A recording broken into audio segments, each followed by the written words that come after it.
Israel, la tierra santa por excelencia. Hoy quiero contarle una historia muy especial. En realidad un puñado de pequeñas, grandes historias con un denominador común. Mi querido y admirado Jesús de Nazaret. Cabe la posibilidad de que algunas de estas historias no sean de su agrado, incluso que le escandalicen. Si su mente no está definitivamente abierta, por favor cambie de canal. Por el contrario, si practica usted el saludable ejercicio de la duda, entonces sígame.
Israel, para 1.000 millones de cristianos, la tierra donde nació el Hijo de Dios.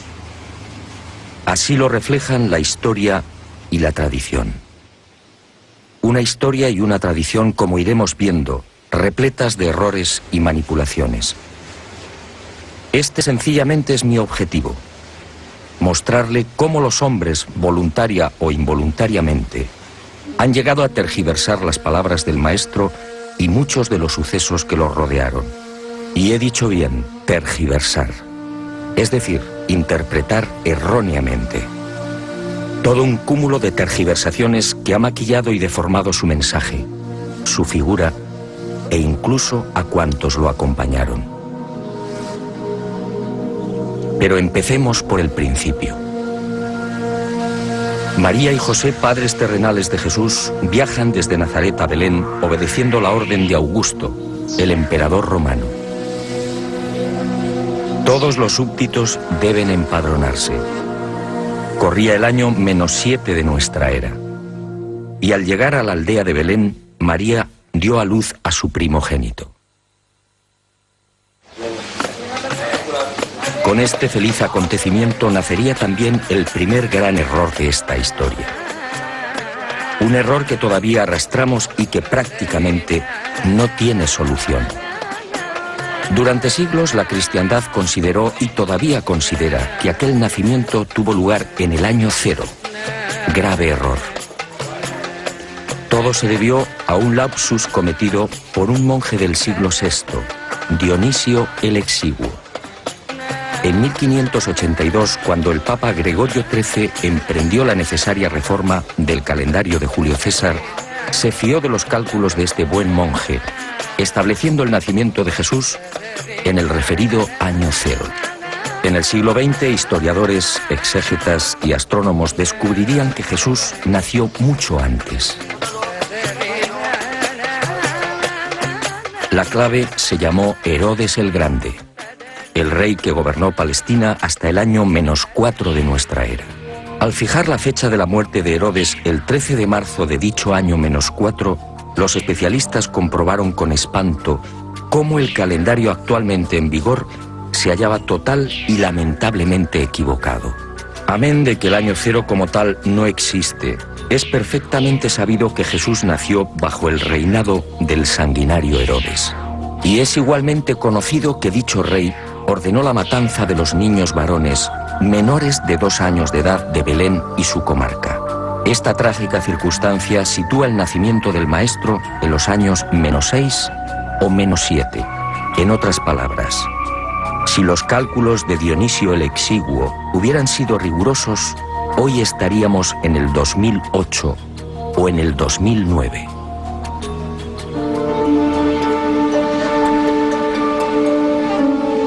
Segundo gran error aunque la palabra correcta sería manipulación. Jesús de Nazaret tampoco nació en diciembre. En esta ocasión, el invento procede del siglo IV o quizá del V. Cuando se investigan las condiciones meteorológicas de Belén, salta a la vista que entre noviembre y marzo resultan tan crudas que ningún pastor se arriesga a conducir sus rebaños por las colinas próximas. Las temperaturas pueden descender hasta 5 y 10 grados bajo cero. Pero hay más. En aquel tiempo, cuando José y María viajaron hasta Belén, este tipo de desplazamientos, a pie o con animales, se desarrollaba siempre en época seca, jamás en temporada de lluvias. José y María, por tanto, tuvieron que llegar a Belén entre mayo y octubre.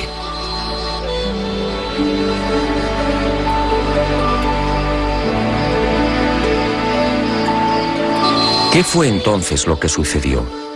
¿Por qué la cristiandad celebra la Navidad el 25 de diciembre? Muchos siglos antes del nacimiento del Hijo del Hombre, los pueblos mesopotámicos, egipcio y finalmente el Imperio Romano tenían la costumbre de celebrar una fiesta llamada Diualia. Arrancaba el 21 de diciembre, conmemorando el alargamiento de los días o la victoria del sol.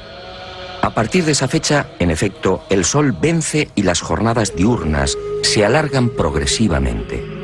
Y aunque no existen datos concretos al respecto, los historiadores apuntan a Constantino como el emperador que admitió el cambio, sustituyendo la fiesta pagana del sol invicto por la del nacimiento de Jesús, el verdadero vencedor de las tinieblas.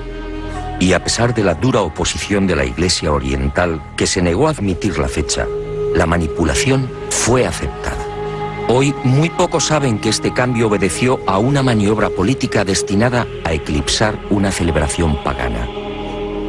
Otra aberración del régimen de Constantino, el primer gobernante que aceptó el cristianismo como religión oficial.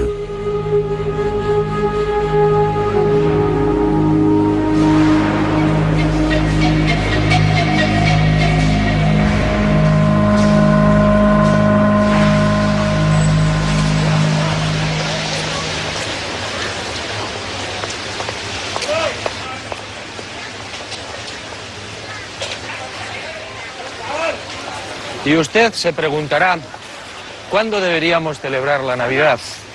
Hace años recibí una información privilegiada en la que se revela que Jesús de Nazaret nació a las 12 del mediodía de un 21 de agosto. Esa al parecer sería la fecha exacta. Un aniversario que obviamente celebramos muy pocos.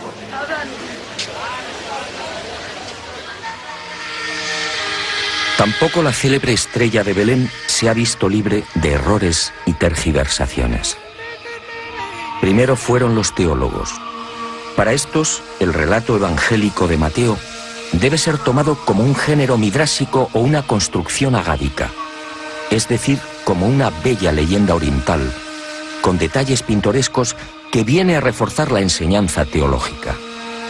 Y me pregunto, si un fenómeno choca con la razón, ¿significa que ha sido inventado? Por la misma regla de 3, los teólogos deberían rechazar la multiplicación de los panes y los peces o la resurrección del Maestro.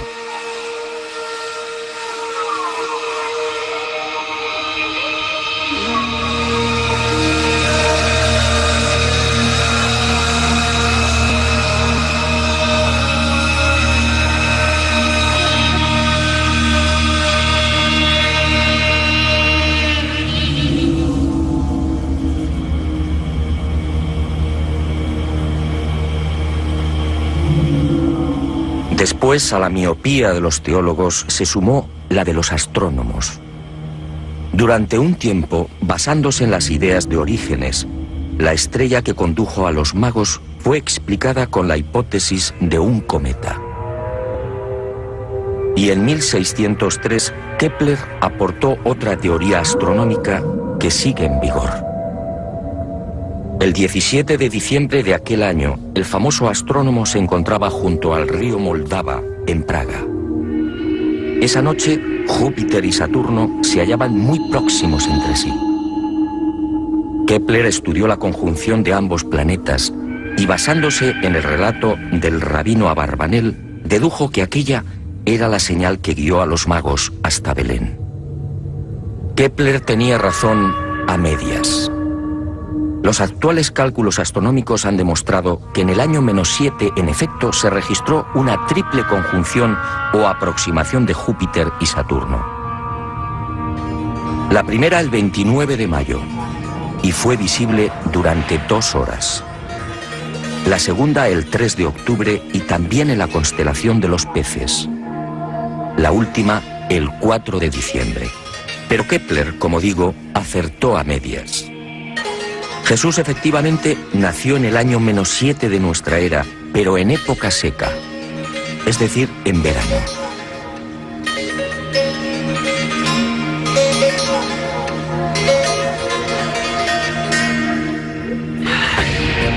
De las 3 conjunciones registradas por la astronomía, solo la primera, la del 29 de mayo, encajaría en la hipótesis de Kepler y de los astrónomos modernos.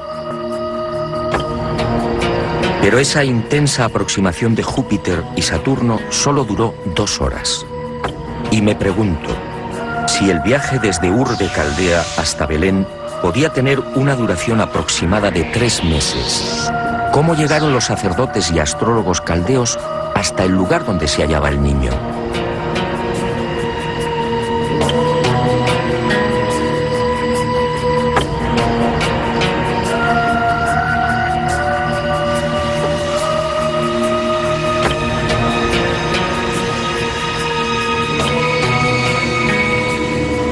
Las explicaciones que defienden los astrónomos, meteorito, cometa o conjunción planetaria, no resisten un análisis científico. En los 2 primeros supuestos, al ingresar en la atmósfera, cometa o meteorito se habrían desintegrado.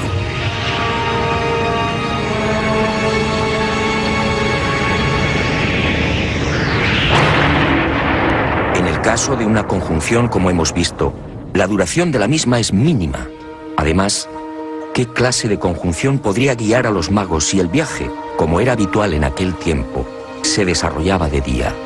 Por simple eliminación, si la estrella de Belén existió realmente, y estoy convencido de ello, solo pudo tratarse de un objeto brillante, capaz de guiar a una caravana a lo largo de 1300 kilómetros y, en consecuencia, tripulado inteligentemente.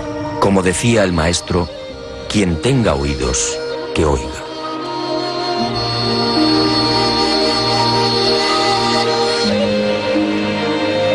La teología moderna tampoco se siente cómoda con la matanza de los inocentes. Y de un plumazo la ha relegado a otra leyenda tan propia, dicen, de los orientales. ¿Es que Herodes el Grande, responsable de los asesinatos de los bebés, no era capaz de una crueldad semejante? Echemos un vistazo al historial delictivo del odiado edomita, como lo llamaban los judíos. En el año 39 a.C. asedia Jerusalén y acuchilla a miles de hebreos. A partir del 37, también antes de Cristo, el gobierno de Herodes se convierte en una pesadilla. Ajusticia a 45 partidarios de Antígono y a decenas de ancianos del Consejo Supremo. Los recelos alcanzan incluso a su propia familia. En Jericó asesina a su cuñado Aristóbulo III, de 17 años de edad. Después acaba con la vida de Mariam, su esposa, y mata igualmente a su madre y a 2 de sus hijos.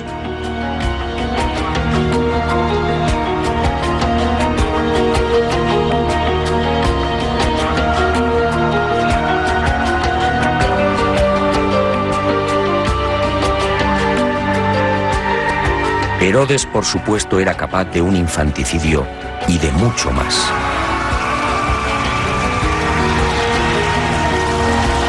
Según mis informaciones, en aquel mes de octubre del año -6, la sangrienta represalia de Herodes acabó con la vida de 16 niños de Belén. Y José y María huyeron a tiempo, no por el aviso de un ángel al Padre terrenal de Jesús, sino sencillamente por una oportuna confidencia.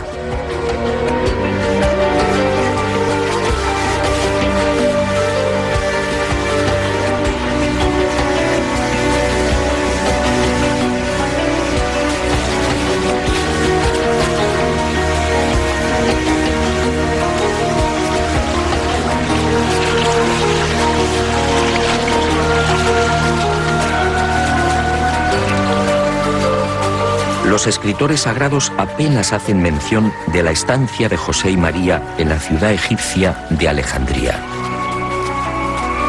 Aquí vivieron durante 2 años.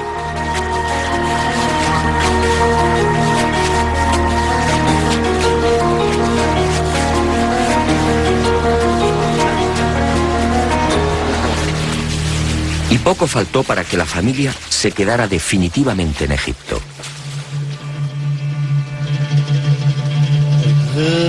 Pero en el año -4 deciden regresar a Belén. Y surge un nuevo conflicto ignorado por los evangelistas. ¿O fue ocultado deliberadamente? A lo largo de toda su vida, María equivocó la misión de su hijo. Para aquella mujer, Jesús no era otra cosa que el Mesías libertador. Un líder político que debería liberar a su pueblo de la opresión romana. Y fuertemente influenciada por esta creencia, la madre del Galileo trató de fijar su residencia en Belén. De esta forma, al hallarse tan cerca de Jerusalén, las posibilidades del hijo en esa supuesta carrera política serían más sólidas y prometedoras que en la oscura y perdida aldea de Nazaret. José se opone y finalmente triunfa el sentido común. El sucesor de Herodes el Grande, el no menos sanguinario Arquelao, no inspira confianza a José y ese mismo año -4 se instala definitivamente en Nazaret. Jesús contaba 3 años de edad.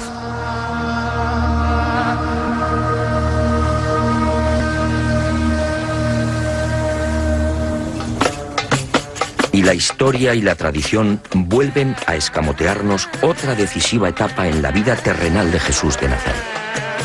La Iglesia define ese periodo como los años ocultos. ¿Años ocultos o sencillamente la negligencia o falta de interés de los evangelistas? Según mis informaciones, en los 24 años en los que Jesús vivió en Nazaret, jamás estuvo oculto. Aquí vio crecer a sus hermanos. 8 en total: Santiago, Miriam, José, Simón, Marta, Judas, Amós y Ruth. Aquí aprendió varios oficios. Aquí, a los 14 años tras la muerte de José, se convertiría en el cabeza de familia. Aquí rechazaría la invitación para enrolarse en las guerrillas celotas contra Roma. Aquí, sobre todo, nacerían sus primeras grandes dudas. ¿Quién era realmente? ¿Cuál era su destino? Solo Lucas hace una leve alusión a esos años supuestamente ocultos y secretos. Pero la tradición se encargaría de deformarla. Y hoy, al rememorar el pasaje, los cristianos hablan del niño perdido y hallado en el templo. Jesús jamás estuvo perdido. Durante esos 3 días se alojó en Betania, en la casa de su amigo Lázaro. Jesús tenía casi 13 años y sabía desenvolverse a la perfección por las calles de la ciudad santa.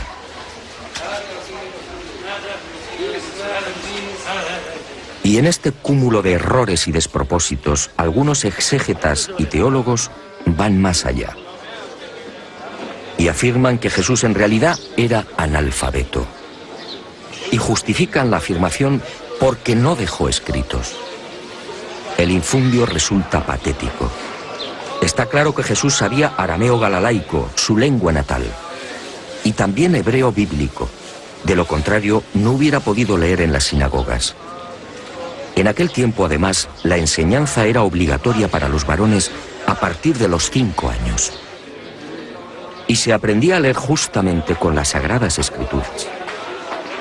Pero el maestro dominaba igualmente la koiné, el griego internacional utilizado por viajeros y comerciantes. Esa probablemente fue la lengua en la que conversó con Poncio Pilato. El que no dejara escritos de su puño y letra, al igual que tampoco dejó descendencia ni resto alguno de su cadáver, obedece a otra singular circunstancia. Una opción personal de Jesús que nos llevaría muy lejos y que quizá algún día me decida a contar.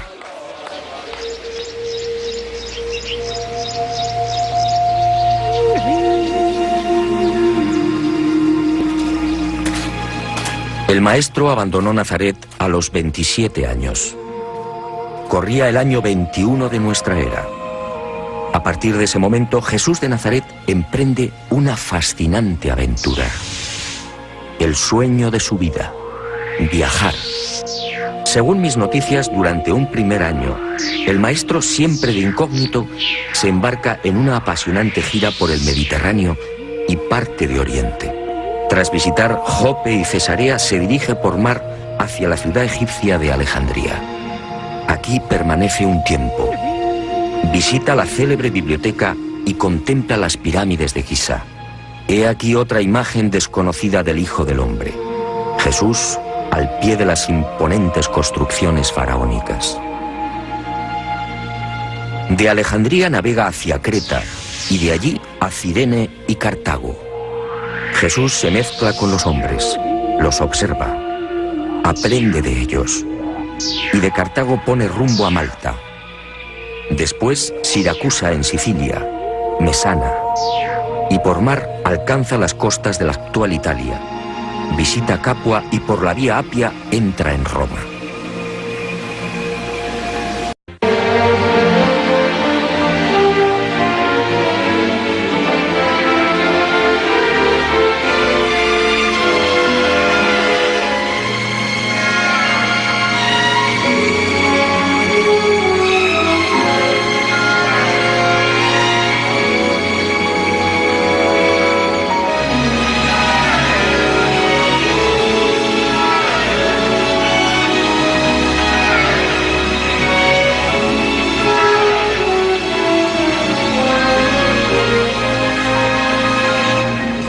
Nadie imagina hoy a Jesús de Nazaret caminando o sentado en las gradas de este formidable Coliseo romano. Sin embargo, así fue. Durante su estancia en la Roma del emperador Tiberio, el maestro disfrutó también de los juegos y de la belleza de la capital del imperio. Aquí escuchó a los más insignes filósofos de la época y siempre de incógnito adelantó parte de su mensaje. Un mensaje que causó sensación entre los romanos. Pero nadie supo quién era aquel brillante orador. Años más tarde, cuando Pedro y Pablo arribaron a Roma, quedaron sorprendidos. Un nutrido grupo de romanos sabía ya del gran mensaje de igualdad que había predicado el maestro. Pero la historia y la tradición jamás lo contaron.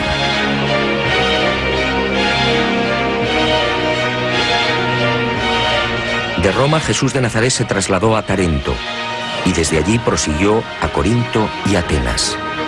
En la capital de la ciencia y el arte, el maestro siguió escuchando y observando e hizo una advertencia clave. La ciencia nunca podrá demostrar la existencia del alma. El intenso periplo continuó hacia Éfeso, Rodas y Chipre. Y la aventura del maestro por el Mediterráneo, el gran foco cultural y económico de aquel tiempo, cambió de rumbo. De Chipre navegó a la ciudad siria de Antioquía y desde aquí por tierra se adentró en el oriente. Visitó Sidón, Damasco, Ur de Caldea, Babilonia, Susa y Charax. Finalmente regresaría a Nazaret.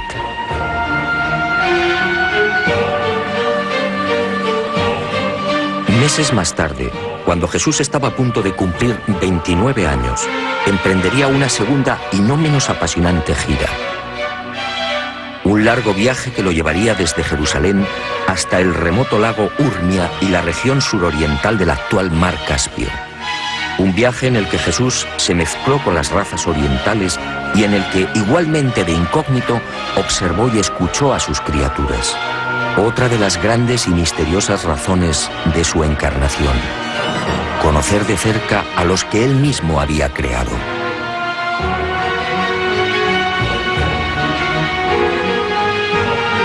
Y llegó el momento culminante en la vida terrenal del Hijo del Hombre. Verano del año 25 de nuestra era.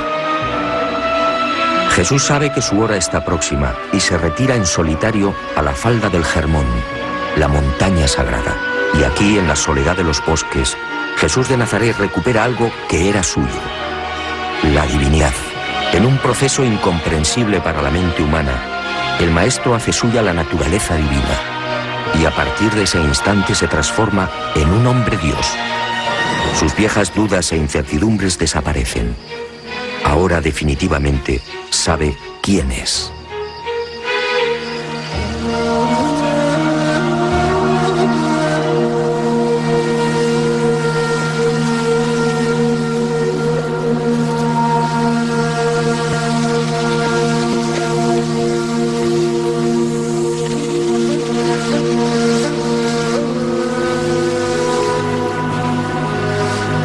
Inexplicablemente, ese histórico momento en el Germón fue silenciado. Ninguno de los evangelistas acertó a explicar en qué lugar y en qué instante se produjo el fascinante suceso del reencuentro del Hijo del Hombre con su naturaleza divina. Como tampoco escribieron nunca sobre esta cueva, una gruta jamás filmada y que fue escenario de otro acontecimiento singular. Sígame y se lo contaré. Planeta Encantado ha localizado esta importante y desconocida gruta y se la ofrece en rigurosa exclusiva. Es posible que algún día este lugar sea considerado como un notable centro de peregrinaje.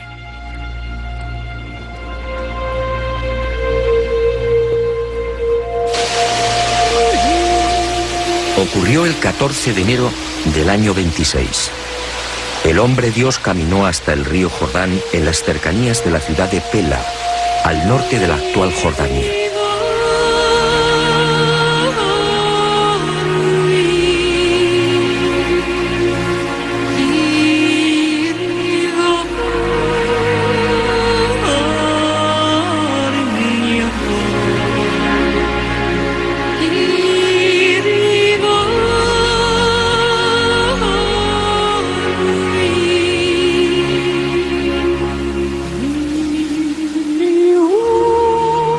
Aquí fue bautizado por Juan y de inmediato se retiró al desierto.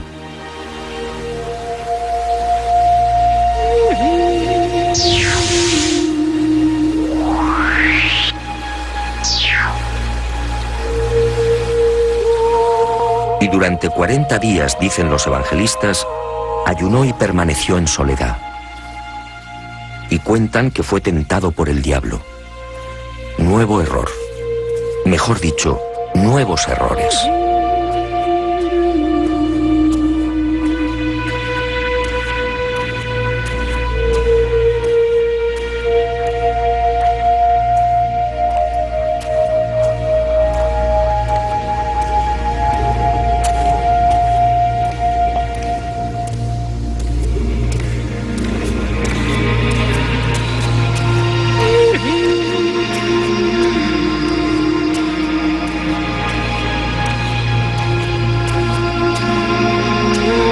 Jesús se retiró hacia el este, sí, pero no al desierto.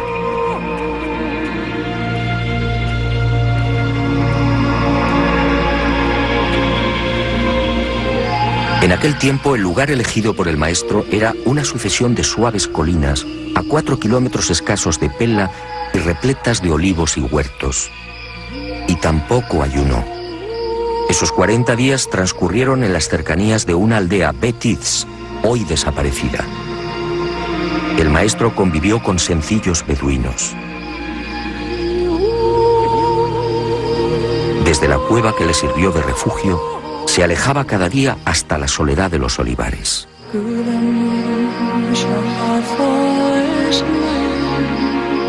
Y fue en estas colinas donde meditó y planificó las líneas maestras de su inminente vida pública.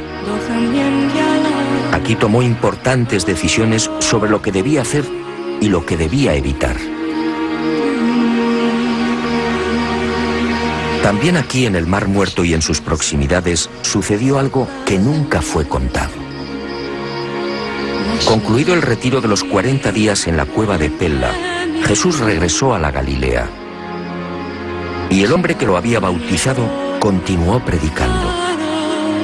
5 meses más tarde, el 12 de junio del año 26, Juan el Bautista fue detenido por los soldados de Herodes Antipas y encerrado en las mazmorras de Maqueronte, uno de los palacios de verano del tetrarca. Aquí, en este lugar abrasador y desolado, el Bautista permaneció año y medio. Finalmente, el 10 de enero del año 28, Antipas le corta la cabeza y se la ofrece en una bandeja a Salomé, la hija de Herodías.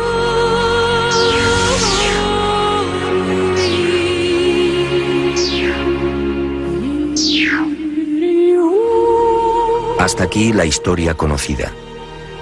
Pero en ese año y medio, mientras el primo lejano de Jesús se consumía en los sótanos de Maqueronte, ocurrió algo que los evangelistas prefirieron ignorar. Es un hecho que Juan el Bautista alcanzó un notable eco entre los judíos. Muy pronto se vio rodeado de un grupo de fieles discípulos. Y entre estos, un personaje que pasaría a la historia años después: Judas Iscariote. Y durante el tiempo de prisión, los discípulos del Bautista acudieron en varias oportunidades a las orillas del mar de Tiberíades, solicitando a Jesús que intercediera por su primo. Uno de esos hombres fue Judas, pero el maestro no movió un dedo en favor del Bautista. Y surgieron conflictos entre los primeros discípulos del Galileo y los seguidores de Juan. Conflictos y disputas que se prolongarían incluso después de la muerte del anunciador. He aquí una de las razones que alimentaría de antiguo el resentimiento de Judas hacia el maestro. Nada de esto fue contado, quizá para no dañar la imagen de Jesús o quizá la del Bautista. El maestro sabía que de seguir vivo, Juan terminaría siendo una continua fuente de problemas y enfrentamientos. En consecuencia, aunque parezca cruel, el Hijo del Hombre dejó que el destino siguiera su curso. He dudado a la hora de incluir este pasaje, pero esa misteriosa fuerza que siempre me acompaña me exige ser valiente. Y vuelvo a insistir, no es mi deseo lastimar a nadie, pero si sus principios religiosos se encuentran definitivamente cristalizados, por favor, cambie de canal. Lo que va a escuchar no le gustará.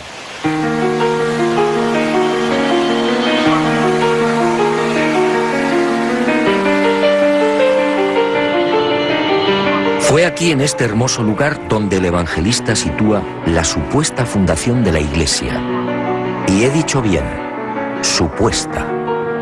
Mateo dice: Y yo a mi vez te digo que tú eres Pedro, y sobre esta piedra edificaré mi iglesia, y las puertas del infierno no prevalecerán contra ella. A ti te daré las llaves del reino de los cielos, y lo que ates en la tierra quedará atado en los cielos, y lo que desates en la tierra quedará desatado en los cielos. Extraño, sí. ¿Fundó Jesús una iglesia? De haber sido así, millones de seres humanos habrían quedado al margen de su mensaje y de la esperanza. No, este no era el estilo ni el pensamiento del Hijo del Hombre. Las palabras del Maestro en este lugar fueron otras. No se dirigió a Pedro, sino a los 12, y dijo: Yo os declaro que sobre vuestros corazones edificaré la hermandad espiritual del reino de los cielos, y sobre esta roca espiritual levantaré el templo de las realidades eternas del reino de mi Padre. Ninguna fuerza prevalecerá contra esta fraternidad espiritual. Después de la resurrección de Jesús de Nazaret, Pedro sería elegido líder indiscutible de la naciente organización. Y alguien, al redactar los evangelios, reafirmó el liderazgo falseando el pensamiento y las palabras del Maestro.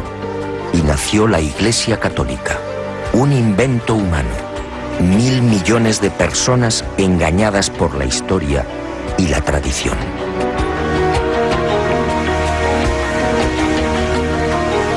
Y las manipulaciones prosiguieron sin el menor rubor, algunas incluso atentando contra la transparente personalidad del Hijo del Hombre. ¿Quién en su sano juicio puede imaginar a Jesús de Nazaret levantando un látigo contra los cambistas del atrio de los gentiles en el templo de Jerusalén? Solo un necio o alguien que no hubiera conocido al Maestro podría dibujar una escena semejante. Aquel lunes 3 de abril del año 30, el Galileo se hallaba en el templo, sí, pero los hechos fueron muy diferentes. Jesús predicaba a la multitud y fue interrumpido en varias oportunidades por las discusiones y peleas entre cambistas y clientes.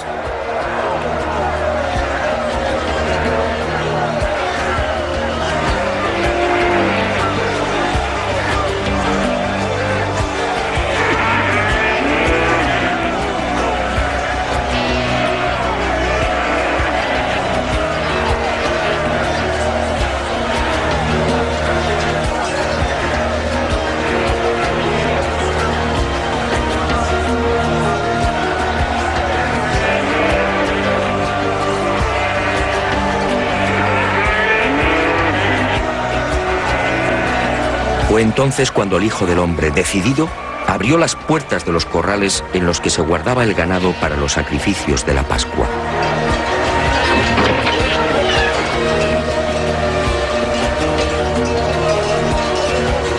Y fueron bueyes, ovejas y carneros los que, azuzados por Jesús, derribaron las mesas provocando el caos.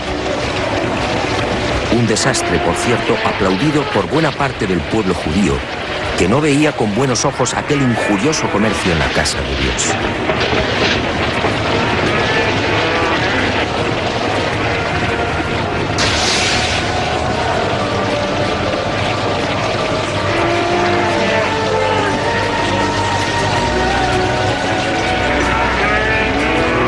Esta escena, en efecto, nada tiene que ver con la imagen de un Jesús violento, reflejada por los evangelistas. Aquel hombre Dios jamás utilizó la fuerza.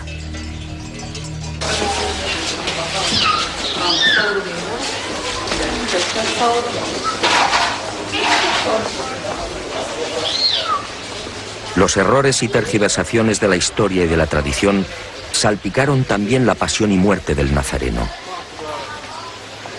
Escenas como estas son habituales en las calles de la vieja Jerusalén. Los peregrinos, sin embargo, no saben que la Vía Dolorosa es otro invento humano. Jesús, camino del Calvario, no cruzó la ciudad. La presencia junto al Hijo del Hombre de dos celotas o terroristas, mal llamados ladrones, obligó a los romanos a desviar la comitiva. Y por seguridad, evitaron las concurridas callejuelas de la ciudad santa, alcanzando el Gólgota por el norte y a campo a través.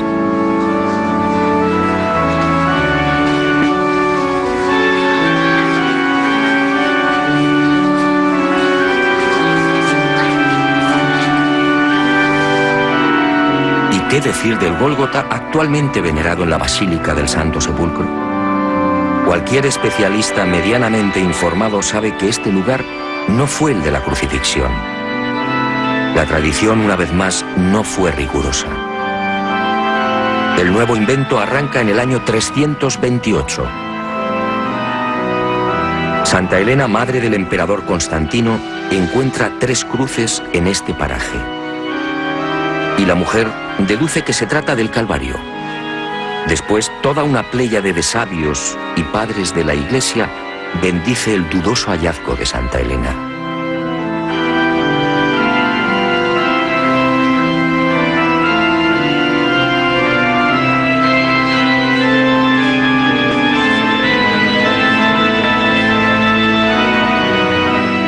Dudoso sí por 3 importantes razones. En primer lugar, porque el Hijo del Hombre y los celotas no cargaron las cruces completas, solo los patibulum, es decir, los maderos transversales.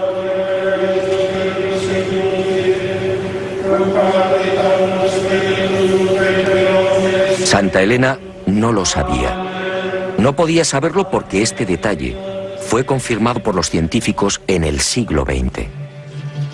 En segundo lugar, porque en aquel año 30, fecha de la muerte del Maestro, el Gólgota se hallaba fuera de las murallas de la Ciudad Santa y al norte. Si observamos un mapa de aquel tiempo, es fácil comprobar que la actual ubicación del Calvario resulta totalmente artificial.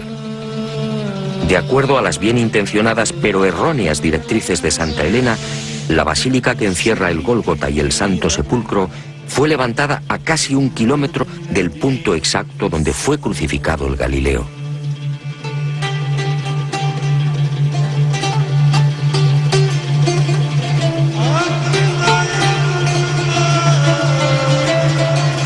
Por último, el artificio de Santa Elena se vino definitivamente abajo cuando los arqueólogos judíos descubrieron los llamados túneles de los Asmoneos. En estas excavaciones aparecieron el pavimento de la Jerusalén que pisó el Hijo del Hombre y parte de los muros del segundo templo. Un enlosado construido por Herodes el Grande y situado entre 18 y 20 metros por debajo del nivel actual. En otras palabras, Santa Elena, los padres de la Iglesia y la tradición habían olvidado que Jerusalén fue destruida y vuelta a levantar al menos 20 veces.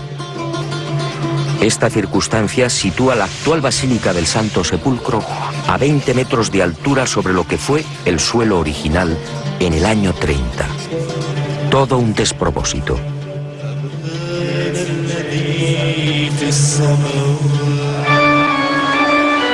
Pero todo esto en realidad poco importa. Los más que supuestos santos lugares de Israel se han convertido en una mina de oro. Un simple dato.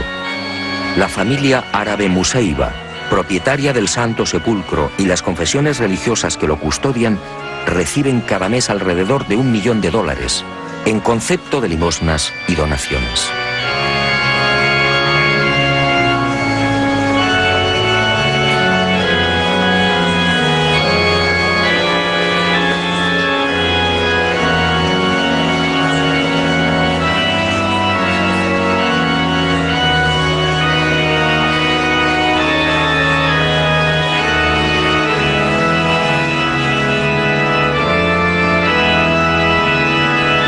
A esta vergonzosa e interminable sucesión de errores y manipulaciones hay que sumar por último los lamentables silencios de los evangelistas respecto al Jesús resucitado.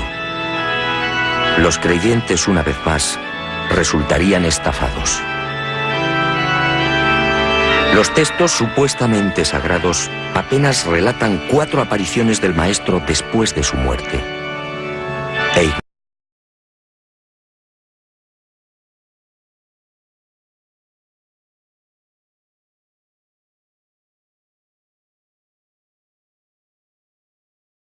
Resultaban cómodas en la filosofía y en el rumbo de la primitiva y naciente Iglesia. Veamos 2 ejemplos muy ilustrativos.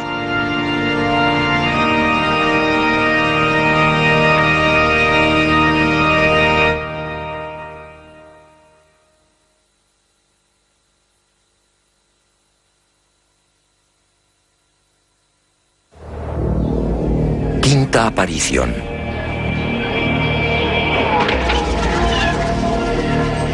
El Maestro se presenta ante María Magdalena y otras 24 mujeres.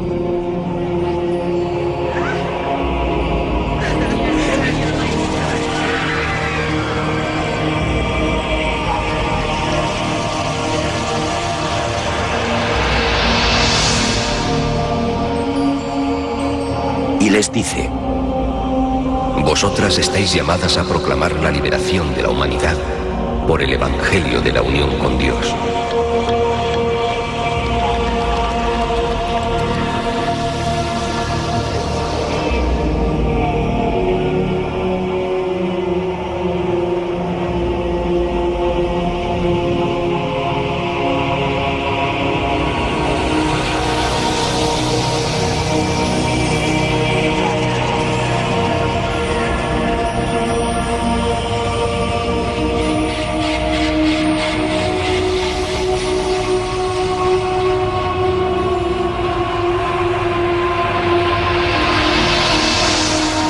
¿Mujeres proclamando la buena nueva? ¿Mujeres al mismo nivel que los hombres? Pedro y el resto, inmersos en una sociedad machista en la que la mujer quedaba relegada a un segundo plano, no podían aceptarlo. Y el suceso fue censurado.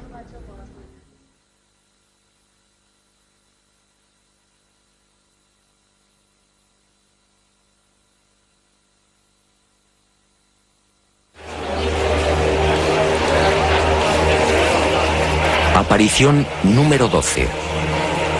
Testigos 80 griegos y judíos.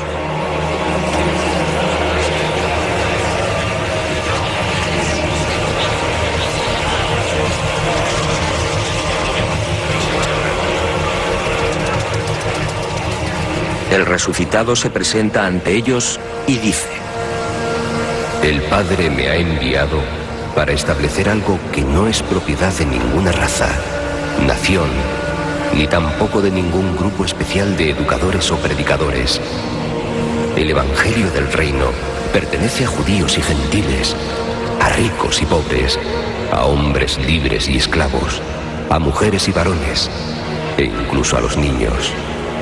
Prestad atención, este Evangelio no debe ser confiado exclusivamente a los sacerdotes.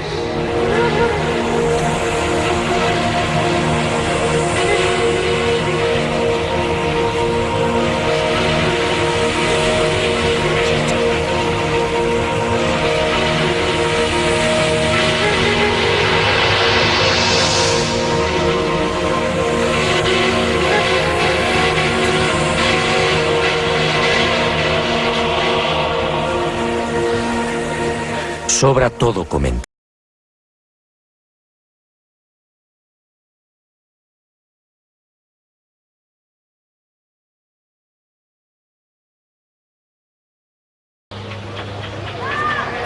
La historia, la tradición y las religiones han sepultado el mensaje original de Jesús de Nazaret.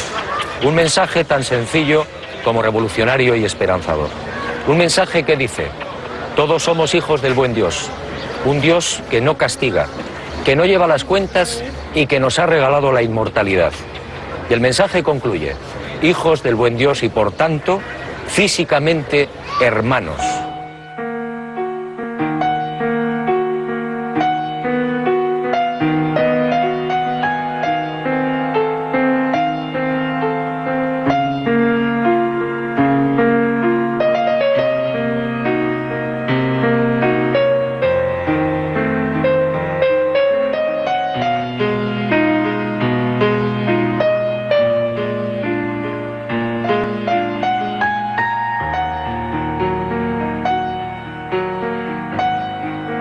Llegará el día en que este planeta encantado será un mundo apacible y luminoso. Un mundo sin templos, dogmas ni divisiones. Un mundo con una sola religión, la del espíritu.